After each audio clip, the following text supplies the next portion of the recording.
네, 우리 이제 7월이 시작되었고 내일부터 이제 GT 새로 바뀝니다. 준비 다 하셨죠? 네, 그래요. 아유, 아유, 예. 오늘 딱 가져오셔서 예, 잘하셨습니다. 자, 우리 이제 그 요한 1서를 이제 7월달에 이제 시작하면서 묵상하게 되는데요. 오늘은 요한 1서 1장 1절에서 4절 네 구절 같이 좀 먼저 묵상하고 기도하는 시간 가지겠습니다. 1절 읽고 시작하도록 하겠습니다. 읽겠습니다. 시작. 태초부터 있는 생명의 말씀에 관하여는 우리가 들은 바요, 눈으로 본 바요, 자세히 보고 우리의 손으로 만진 바라. 자, 요한이 요한 1서를 쓸 때는 이제 유일하게 남아 있는 예수님의 제자였습니다. 그러니까 사람들이 얼마나 예수님 직접 제자 눈으로 본 제자 그리고 사랑받는 제자 얼마나 만나고 싶어 했겠습니까? 그래서 이제 그 만나기를 원하기도 했고 또 그가 쓴 편지를 통해서도 주님을 좀 더 가까이 느끼고 싶어 했겠죠. 자, 그런데 그가 예수님에 대해서 이제 소개하는 내용인데요. 1절에 보니까 예수님을 뭐라고 소개하고 있냐고 하면 요한복음도 비슷하긴 한데요. 1절에 보니까 한번 따라하겠습니다. 태초부터 있는 생명의 말씀. 예수님을 태초부터 계셨던 생명의 말씀이다 이렇게 이야기하고 있습니다. 요한복음 1장에도 그렇게 이야기하잖아요. 그죠? 태초에 말씀이 계시니라. 이 말씀이 하나님과 함께 계셨으니 이 말씀은 곧 하나님이시라 그랬는데요. 여기서도 여전히 예수님을 태초부터 계신 하나님의 말씀이다 이렇게 이야기했는데요. 여러분, 예수님의 이름 많은 이름들이 있지만 이 말씀이란 이름은 예수님의 모든 이름 중에 가장 높은 이름입니다. 우리 시편 138편 2절을 한번 볼까요? 시편 138편 2절. 내가 주의 성전을 향하여 예배하며 주의 인자하심과 주의 성실하심으로 말미암아 주의 이름에 감사하오리니 이는 주께서 주의 말씀을 주의 모든 이름보다 높게 하셨습니다. 이런 표현이 있는데요. 사실 예수님의 모든 이름 중에서 예수님을 말씀이라고 할 때 예수님의 가장 높은 이름이 된다 그랬는데 왜 그러냐고 하면, 물론 사기꾼들을 말에는 여러분 진실이 없지만 여러분 진실한 사람의 말에는요 그 사람의 의향과 뜻이 가장 잘 담기죠. 그래서 예수님을 말씀이라고 하면 예수님이 하나님의 의향, 하나님의 뜻을 또 뭐 하나님의 성품을 하나님의 하시려고 하는 계획을 가장 잘 보여주기 때문에 말씀이라는 이름이 가장 높은 이름이 되는 것입니다. 예수님을 통해서 우리는요 하나님의 뜻을 알 수 있습니다. 하나님의 의향을 알 수 있습니다. 하나님의 성품을 알 수 있고요. 하나님의 계획을 알 수 있습니다. 근데 여기 1절에 다시 한번 보면 태초부터 계신 말씀이라고만 하지 않고 한번 따라하겠습니다. 생명의 말씀. 예수님을 태초부터 계신 말씀이다. 요한복음에서는 그랬는데 여기서는 조금 더 나아가서 생명의 말씀이다라고 했는데요. 이걸 연결해 보면 이런 뜻입니다.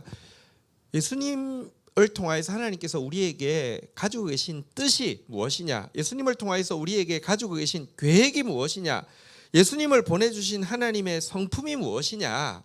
생명이다. 이런 의미가 됩니다. 생명을 주고 싶어서, 하나님의 뜻은 우리에게 생명을 주는 것이다. 이렇게 이야기를 하고 있는 것입니다. 요한복음 10장 10절에 예수님께서 이런 말씀을 하셨어요. 요한복음 10장 10절 한번 볼까요? 같이 한번 읽도록 하겠습니다. 시작. 도둑이 오는 것은 도둑질하고 죽이고 멸망시키려는 것뿐이요 내가 온 것은 양으로 생명을 얻게 하고 더 풍성히 얻게 하려는 것이라. 여러분, 도둑이 오는 것은, 사단이 오는 것은요, 사단은 유혹할 때 보면 정말 내 마음을 너무 잘 알아주고 그 유혹에 내가 못 이기는 척 빠져주면 내 인생이 좀 쉬워지고 편해지고 막 브라이어티해지고 행복해질 것 같지만 목표는 정확합니다. 그의 계획은 정확하고 그의 뜻은 정확합니다. 의도는 정확합니다. 도둑질하려고 우리에게 있는 거, 소중한 거, 그래서 죽이려고, 그 죽이는 것으로 끝나지 않고 우리를 그냥 멸망시키려는 것입니다. 그런데 예수님이 이 세상에 오신 이유는요, 우리한테 한번 따라하겠습니다. 생명을 얻게 하고 더 풍성히 얻게 하려는 것이라. 예수님이 오시는 것은 우리에게 참된 생명을 주기 위함입니다. 근데 더 풍성히 얻게 하려고 한다는 것은 어떤 의미냐고 하면, 여러분 사실 하나님께서 아담과 하와를 지을 때 그 생기를 불어 넣으시고는 그 생명이 생겼잖아요, 그죠? 다른 짐승들의 생명과는 좀 많이 다르죠. 하나님의 지정의가 들어갔으니까. 우리 금동이도 지정의가 있지만 금동이 지정의하고는 좀 다른 지정의. 똑같은 혼은 혼인데 하나님을 알 수 있고 하나님을 사랑할 수 있고 하나님을 섬길 수 있는 지정의가 우리 안에 들어갔어요. 생명이 들어왔어요.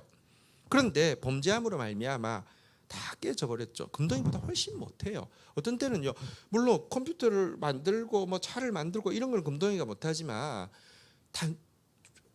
사람이 똑똑해져 가지고요, 더 지식적으로 더 죽을 길을 더 잘 찾고요, 자기 망할 길을 더 잘 찾고요, 감정적으로 얘는 그래도 순수한 데가 있잖아요. 근데 우리가요, 감정적으로 보면요, 저 악마 같은 감정을 가질 때도 있고요, 의지적으로도요 정말 악마 같은 의지를 가질 때가 있어요. 그런데 예수님께서 오셔서 하신 일은 뭐냐? 아담에게 원하게 주셨던 생명을 되찾아 주시는 것, 이거 예수님 하신 일이 맞습니다. 근데 더 풍성히 얻게 하려고 한다는 것은 어떤 의미냐고 하면, 아담의 생명을 우리에게 회복시켜 주시면 우리 또 범죄하며 또 망가질 수 있어요. 예수님이 리셋해가지고 야 이제 지금 엉망됐네, 다시 시작하자, 자 아담 타락하지 않은 아담의 생명을 줄게, 이게 예수님이 하신 일이 아닙니다. 생명을 얻게 하고 더 풍성히 얻게 하려고 했다고 했는데, 이 풍성한 생명이란 무엇이냐고 하면 아담에게 있던 생명이 아니라 하나님의 자녀의 생명, 예수 그리스도에게 있던 생명을 주신다는 것입니다. 사실 약간 신학적인 용어이긴 하지만 성경에 보면 생명이라는 단어가 있고 영생이라는 단어가 있는데, 이 생명은 아담의 생명을 이야기한다고 하면 영생은 예수 그리스도 안에 있는 생명을 이야기합니다. 어떤 차이가 있냐고 하면, 아담의 생명은 그 소중한 것이지만 그거 하나 지키기가 힘드는데, 예수님의 이긴 생명은 여러분 그 생명의 파급력이 그 하나에 머물러 있지 않고 모든 사람에게 미치는 것이거든요. 그래서 이런 예수님의 영생을, 그러니까 같은 생명은 생명인데 그 차이를 생명의 면류관 쓰고 생명의 왕노릇 하는 때, 그가 있는 곳마다 생명이 막 확산되어져 가고 막 사람들이 살아나고, 이런 상태, 이런 생명을 우리에게 주려는 게 생태초부터 계신 생명의 말씀, 이게 예수님의 이름이라는 것입니다. 오늘도요 여러분 잘 나오셨습니다. 예수님 앞에 서기만 하면 하나님의 뜻이 지금도 말씀을 통해서 계시되어지고요, 그 말씀이 우리 안에 들어오면요 우리 안에 생명이 시작되어지는데요, 아담의 생명 정도가 아니라 예수의 생명이 일어나서 지금은 겨우 나 하나 건수하기가 버거웠던 사람이 예수님처럼 생명을 흘려보내는 사람이 된다는 것입니다. 지난 주일날 말씀 나누었지만 김교신 선생 같은 그런 삶을 우리가 살게 하신다는 것입니다. 자, 그런데 이 예수님에 대해서 1절에 보니까 조금 더 설명이 있습니다. 한번 보겠습니다. 우리가 들은 바요, 눈으로 본 바요, 자세히 보고 우리 손으로 만진 바라. 이 예수님이 성육신에서 우리 속에 들어오셨잖아요. 우리 속에 들어와도, 인류 속에 들어와도 왕궁에 사시거나 아니면 그냥 그 평범한 곳에 사셔도 그런 거 있잖아요. 그러니까 좀 내외하고 또 감히 천한 것들이 이런 게 아니라 정말 우리 속에, 제자들 속에 들어오셨잖아요, 그죠? 그래서 그분 말씀, 특별히 사도 요한 같은 경우는 예수님 십자가 지시기 전날 말씀도 누워가지고 들었잖아요. 품속에 누워가 들었잖아요, 그죠? 정말 눈으로 보았잖아요, 그죠? 자세히 볼 뿐 아니라 우리 손으로 만진 바라, 이런 표현이 나오는데요, 이 손으로 만진 바라는 거 할 때 예수님을 손으로 만진 사건이 성경의 제자들 중에 있는데 뭐 어떤 경우일까요? 예, 도마. 예, 잘. 그대가 뭐라고 이야기했어요? 도마라고 이야기한 거 맞았죠? 누구? 도마, 예. 도마 같은 경우에 손으로 만졌잖아요, 그죠? 그러니까 이게 여러분 그 예수님의 이 생명이 진짜 생명이라는 게 우리 안에 성육신해서 들어오신 것도 생명 주기 위해서 오신 것이지만 우리의 죄를 걸머지고 죽으셨지만 아담 같으면 그것으로 끝날 텐데 그 안에 있는 영생의 생명력은 하나님의 뜻대로 사신 영생의 생명력은 죽음 아래 짓눌려서 폭파되는 게 아니라 잘못 건드렸어요. 사단이 푹 눌렀더니 폭발해서 생명이 막 퍼져 나왔는데 부활하신 그 생명을 도마는 손으로 직접 만졌잖아요, 그죠? 예수님에 대해서 이렇게 한 구절에 이렇게 소개를 하십니다. 근데 그 예수님 지금도 살아 계시잖아요, 그죠? 지금도 여러분들 우리가 들을 수 있도록 볼 수 있도록 손으로 만질 수 있도록 우리 가운데 역사하십니다. 지난주에 우리가 기독교가 지금 사실 이렇게 비천해지게 된 것은 좌로 치우치거나 우로 치우쳤기 때문에 그랬는데 좌로 치우치든지 우로 치우치든지 공통점이 있습니다. 말씀에 대해서 태초부터 계신 이 생명의 말씀에 대해서요 무관심하기 때문입니다. 잘 알지 못하기 때문입니다. 사형리 떼고는 하나 예수님 뗐다고 생각하는 사람들 많습니다. 그리고는 그 목사가 주장하거나 아니면 내가 믿는 바대로 그냥 열심히 하는 게 주를 위해서 하는 것이라고 생각하는데 예수님 시대도 그랬다니까요. 하나님 위한다는 그 열심이 여러분 그 사회를 망가뜨리고 있었습니다. 그래서 하나님 탄식하시고 내 백성은 지식이 없어서 망한다 이랬습니다. 좌로 치우친 기독교, 우로 치우친 기독교 다 말씀 없기 때문입니다. 우리는 예수를 믿는다는 것은 말씀을 믿는 것입니다. 말씀 속으로 더 깊이 들어가는 것입니다. 제가 GT 운동을 하면서 가지고 있는 목표가 있습니다.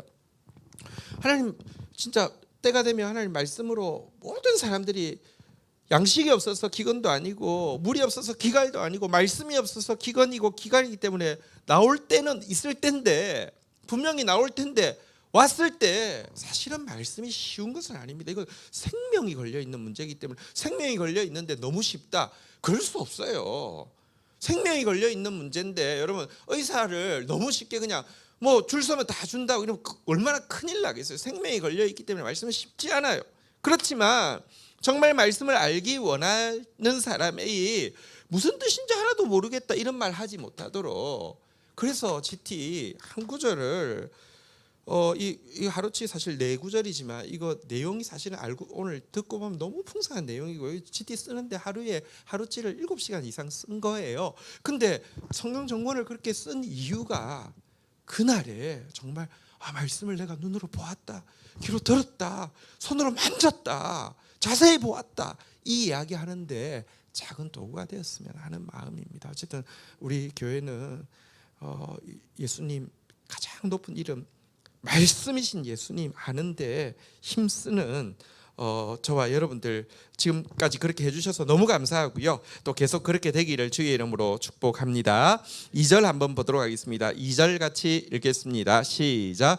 이 생명이 나타나신 바 된지라 이 영원한 생명을 우리가 보았고 증언하여 너희에게 전하노니 이는 아버지와 함께 계시다가 우리에게 나타나신 바 된 이시니라. 여기 한 단어가 반복된 단어가 있습니다. 한번 따라하겠습니다. 나타나신 바 된지라. 나타나신 바 된 이시니라. 여러분 타 종교는 신은 여러분 인간이 신을 막 고행하면서 찾아가야 되는 존재 그런 대상으로 여겨집니다. 근데 여러분 기독교는 하나님이 우리를 찾아오시는 것입니다. 나타나시는 것입니다. 이것을 계시라고 하는데요. 찾아오십니다. 이 생명이 찾아오십니다. 근데 이 예수님의 생명을 여기 보니까 아까 이야기했잖아요. 예수님의 생명이 아담과 생명과 다르다는 게 영생이라는 표현이라고 있던데 여기 보니까 영원한 생명. 그러니까 이게 영생이잖아요. 그죠? 이 영원한 생명 우리가 보았다. 보고 개인적으로 증언하고 또 전체 앞에서 내가 설교한다. 하나님과 함께 계시던 분이 우리한테 찾아오셨다. 계시되어지셨다. 이렇게 이야기하고 있습니다. 여러분 하나님 앞에 설 때마다 우리가 간절히 기도해야 되는 것은 이 계시가 있기를 기도해야 합니다. 사실은 주님은 나타나십니다. 나타나시는 분이십니다. 자기를 계시하시는 분이십니다. 이것은 특별한 은총입니다. 그런데요, 기도하고 사모하는 사람에게 주의 나타나심이 훨씬 더 가까이 다가옵니다. 어쨌든 주님은 우리에게 나타나시는 분이시다, 이렇게 이야기했고요. 또 교회가 이 주의 계시를 사모하면요, 사실은 여기에 처음 온 사람도, 사실 별 생각 없이 온 사람도 주님의 현현을, 나타나심을 경험을 하게 됩니다. 교회의 힘은 여러분, 누구라도 그렇잖아요. 하나님 보여줘. 하나님 어디 있어? 우리 교회에 와 보십시오. 예배에 와 보십시오. 이렇게 이야기하는 게 정석입니다. 왜냐고 하면 우리가 두세 사람이 모인 곳에 나도 그들과 함께 하겠다고 했잖아요. 그죠? 나타나시기를 원하시는 하나님이 나타나신단 말입니다. 그래서 예배가 정말 주의 나타나심이 되도록 기도해야 합니다. 저는 사실 이제 주중에 이제 우리 김순도 성도님 그 이제 아버님 장례식이 있어서 갔는데 입관 예배를 드리는데 이제 가족들 중에 두 자매만 이렇게 밑에 둘 이제 자매가 믿고 위에 오빠하고 언니는 안 믿는데, 그러다 보니까 입관 예배를 드리는데 조카들은, 이 집 조카가 이제 우리 순도 집사님 집에 둘이 있는데 하나는 그날 해병대 간 날이잖아요. 그래서 해리 하나 있고, 해리도 사실은 교회를 지금 안 다니고 있는데 해리는 이제 엄마 아빠가 다니니까 따라 들어왔고요. 나머지 조카들은 아무도 교회 다니는 조카가 없는데 그냥 한 조카가 실수인지 아니면 뭐 어쨌든 묻어 들어왔어요. 그래도 그냥 어려서 묻어 들어온 것도 아니에요. 한 20, 한 22, 3살 되어 보이던데 어쨌든 그냥 묻어 들어왔어요. 근데 이게 너무 신기한 게, 그냥 입관 예배를 드리는데 교회도 전혀 안 다니는 청년인데 예배를 드리다가 얘가 울먹이는 거예요. 그러니까 이런 것은 사실은요, 하나님의 임재가 있으면, 영혼은 하나님이 실제하시고 하나님의 사랑이 실제고 우리의 죄가 실제고 주의 구원이 실제인데, 여러분 하나님의 임재가 있으면 영혼을 만져주시며 그렇게 될 수밖에 없어요. 어쨌든 이 그분의 나타나심을 사모하는 것, 그분이 나타나심을 기대하는 것, 이게 예배이고 또 이게 축복입니다. 자, 이제 3절 보면 그가 이 성경을 기록하는 이유에 대해서 알려주고 있습니다. 같이 한번 읽도록 하겠습니다. 시작. 우리가 보고 들은 바를 너희에게도 전함은 너희로 우리와 사귐이 있게 하려 함이니 우리의 사귐은 아버지와 그의 아들 예수 그리스도로 더불어 누림이라. 자, 우리가 이 보고 들은 이 생명의 말씀, 영생의 그 영원한 생명, 예수님에 대해서 너희에게 전하는 이유는 너희가 우리와 사귐이 있게 하려 함이라, 이렇게 이야기하고 있습니다. 너희와 진실한 교제를 나누고 싶어서다라고 이야기하면서 우리 성도의 사귐은 아버지와 그 아들 예수와 함께하는 사귐이다, 이렇게 이야기를 하고 있습니다. 진실한 사귐을 원하기 때문에 이 편지를 보낸다, 이렇게 이야기를 하고 있는 것인데요. 여기서 코이노니아라는 단어가 사귐인데요. 코이노니아란 뭐냐고 하면 몸 안에 이제 코이노니아가 교통으로 번역을 보통 하는데 여기는 사귐으로 번역했고요. 코이노니아가 뭐냐고 하면 몸 안에 우리 지금도 피가 막 자연스럽게 흐르고 있고 물도 흐르고 있고 신경도 흐르고 있는 이런 상태를 교통, 코이노니아라고 하는데요. 우리가 예수 그리스도 안에서 여러분 성도들을 만나게 되면 우리 안에는 이런 교통이 일어나게 된다는 것입니다. 이런 진실한 사귐, 세상이 줄 수 없는 사귐이 일어나게 된다는 것입니다. 사실 사람들은요, 모두 간절히 원하고 있는 것은 바로 이와 같은 진실한 사귐, 이와 같은 온전한 하나됨을 간절히 원하고 있습니다. 사람이 가장 행복했다고 느끼는 순간은 하나 되었다는 느낌이 있던 그 순간입니다. 근데 사실은 조금 더 자세히 보면, 예를 들면 우리가 2002년 월드컵 때 온 국민이 하나 된 것 같지만, 그래서 그때 뭐 월드컵 베이비도 많이 태어났다잖아요, 그죠? 그렇지만 그때 막 돌아보면서 와 좋다는데 만약에 그때로 다시 돌아가서 구체적인 상황 속에 들어가면 하나도 하나됨이 아니었어요. 하나 됐다는 착각과 느낌을 가졌을 뿐이죠. 그렇지만 인간은요, 어쨌든 끊임없이 하나됨에 대해서 이 진실한 교제에 대한 갈망이 모두에게 있습니다. 왜냐고 하면 인간은 삼위일체 하나님이 만들어 주셨기 때문입니다. 삼위일체는 참 어려운 개념이고 굳이 어려운 개념을 기독교에서 왜 이야기하느냐? 복잡하고 이해도 안 되는데 그렇게 이야기할 수 있지만 성경이 계속 하나님이 계속 우리라고 이야기를 하시고 계속 보면 하나님 성부 하나님도 계시지만 성자 하나님도 계시고 성령 하나님도 계신데 이게 셋이 떨어져 있는 것이 아니라 그 의향과 그 성품과 그 능력에서 동일하다고 계속 이야기하는 이 이상한 이게 기독교 안에 확 들어있기 때문에 부인할 수 없는데 설명하자면 삼위일체가 뭐냐고 하면 하나님은 한 분이 아니고 세 분이라는 삼위라는 것은 교제하시는 하나님이라는 뜻이고요. 일체라는 말은 이 교제가 완전한 하나됨이 이루어진다는 것입니다. 사람은요 셋 모여도 둘 하나 이렇게 편 나눈다니까요. 절대 하나됨이 없어요. 근데 셋이 진짜죠. 그러니까 둘까지는요 진짜라고 착각할 수 있지만 하나라는 착각을 줄 수 있지만 몰라요. 근데 셋이 딱 돼 보면 진짜 알거든요. 둘이 막 열렬히 좋아할 때는 진짜 세상에 하나 같은데 아이 하나 태어나서 진짜 가정이 구성되고 나면 정말 그건 환상이었고 그 완전 뭐 이제 알게 되는 것처럼 셋이 하나라는 게 진짜 하나됨이거든요. 삼일째 하나님은 교제하시는 하나님, 근데 그 교제가 완전한 하나임을 알려주는 것이 삼위일체의 핵심입니다. 그 하나님 만드셨기 때문에 우리는요 사귀고 싶고 우리는 하나 되고 싶은데 이 세상에는 온전한 이 물이 흐르고 피가 흐르는 같은 사귐 존재하지 않습니다. 온전한 하나됨 존재하지 않습니다. 그런데 예수 그리스도 안에서 이 같은 사귐이 이루어진다는 것입니다. 이 행복을 너희들과 나누고 싶다 이렇게 이야기하고 있습니다.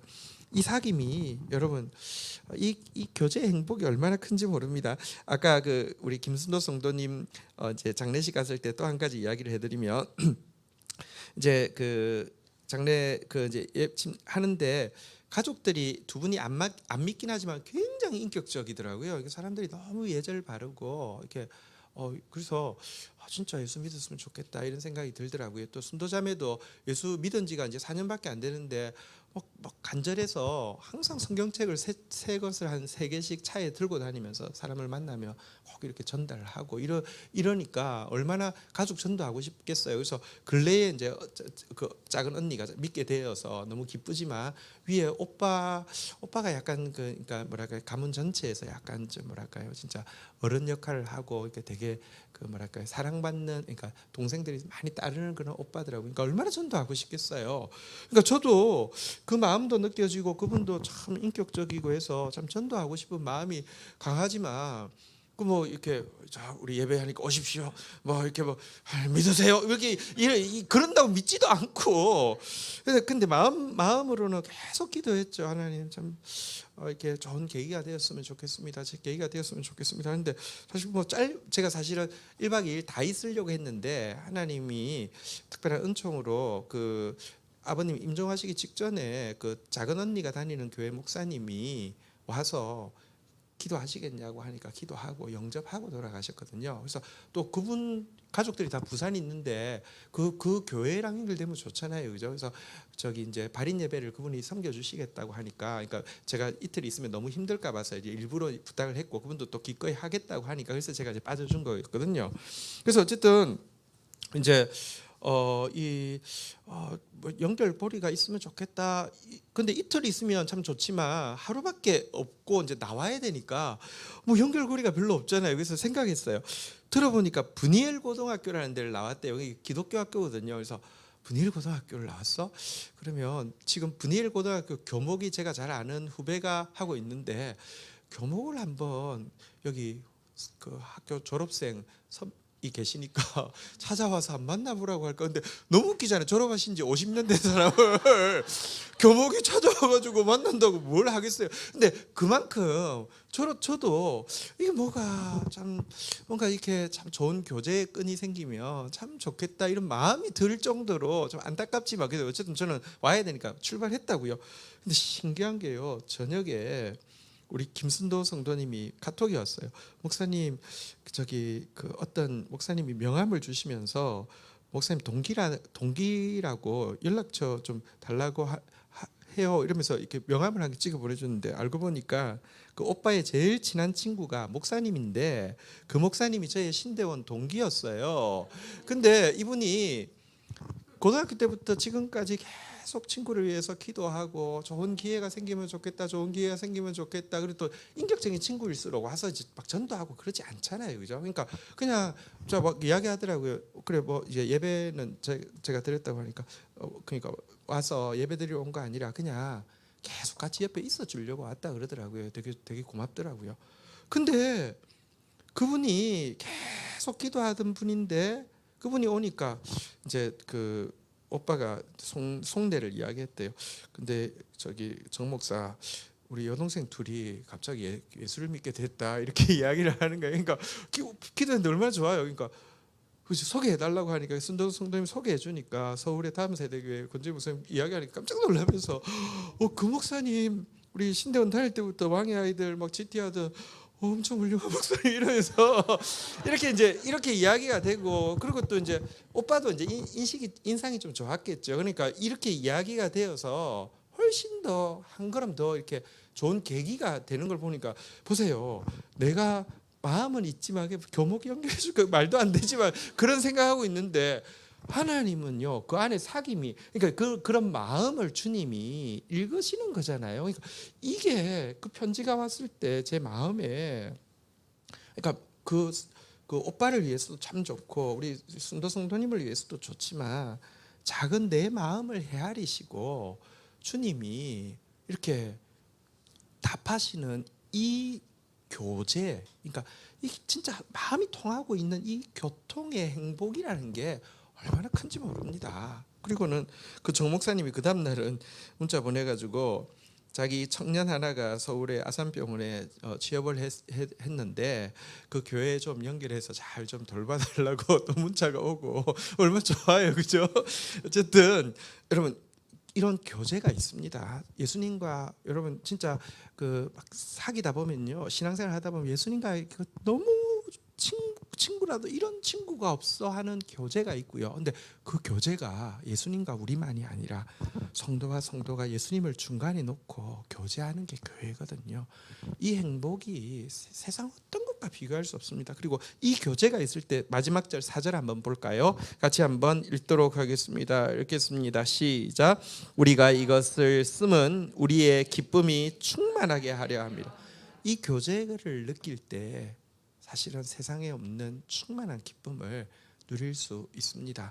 교회가 기쁜 이유는요 무슨 레크레이션을 많이 해서도 아니고요 뭐 이렇게 이야기를 많이 해서도 아닙니다. 예수님을 함께 모시고 그분을 통하여서 그분의 말씀을 통해서 하나님의 뜻과 의향과 성품과 계획을 알고 그분의 생명이 감염되어져서 점점 생명의 멸류관수와 함께 생명의 왕노릇하게 되고 그리고 진실한 교제.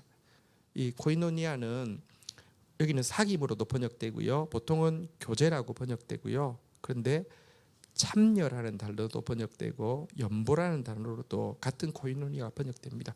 진짜 교제하면요. 몸이 가서 참여하게 되고요. 물질이 가서 연보하게 되고요. 사귀게 되는 진실한 교제가 있습니다. 우리 교회가 점점 그런 교제가 회복되어지고 있고 이렇게 만나는 기쁨이 있어서 너무너무 감사합니다. 더 풍성한 오아시스가 되어지고요. 또 이 교제 안으로 더 많은 사람들이 들어와서 더 이 생명의 말씀을 가지고 또 이 땅을 축복하는 그런 교회가 되기를 축복합니다. 우리 함께 찬양하고 또 기도하는 시간 가지도록 하겠습니다.